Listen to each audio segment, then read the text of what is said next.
The nonprofit A Walk on Water began nearly a decade ago, connecting families with unique needs with the healing powers of nature. And Amy Paffrath joins us to tell us more about the athletes who are using surfboards for a very special form of surf therapy, always bringing us the good news. Good morning. Good morning, my friends. Well, yes, surfers will tell you that something magical happens out on the waves. But for folks with special needs, it's not always safe to go out in the open water. That's why AWOW's loyal volunteers go to great lengths to bring the experience of riding a wave to as many kids as they can.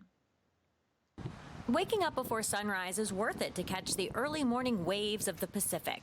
But today, water lovers like Jeff Swampy Marsh will rise before 6 a.m. on the weekend to stay on land. Today is one of the 6 days a year Jeff voluntarily stays out of the water in lieu of helping someone else ride a wave. Shifting that focus helps him refocus. There's a lot of us that need a little bit of healing and a little time to absolutely focus on somebody else's needs and giving back.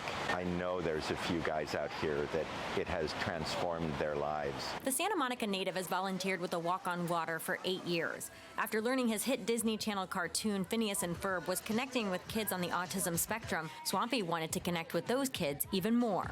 I think a lot of it has to do with just the musicality of the show and the fact that we have basically two characters that don't speak.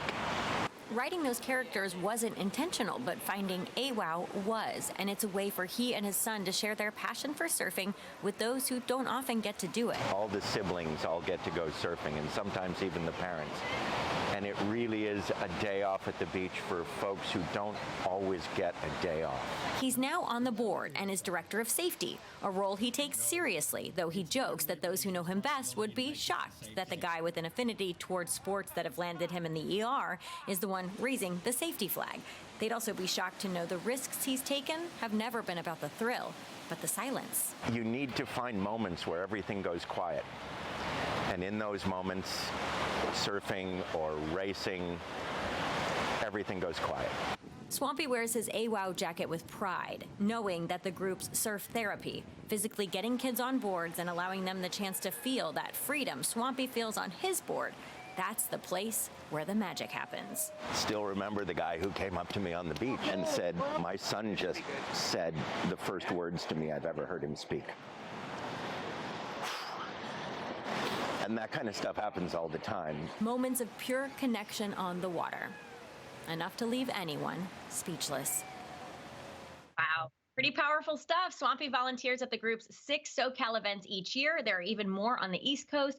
Families find out about the organization mainly by word of mouth. So if you or someone you know could benefit from an unforgettable day at the beach for the whole family, learn more at awalkonwater.org. Oh my gosh, those folks do walk on water, right? So break down for us, Amy, how surf therapy actually works. It's a good question, and it was really kind of hard to pin down a concrete answer. It's really not about surfing at all. It's about trust and allowing the kids a chance to just relax and be present, share a connection with their instructor, the water, the whole sensory experience is the therapy. Then when they do happen to catch a wave, it's just a bonus and all the more exciting for everyone. Follow them on Instagram. Those photos are just incredible. You have to see it. I know you already brought tears to our eyes up here on the set. Thanks so much, Amy, as always. Amy. Great work.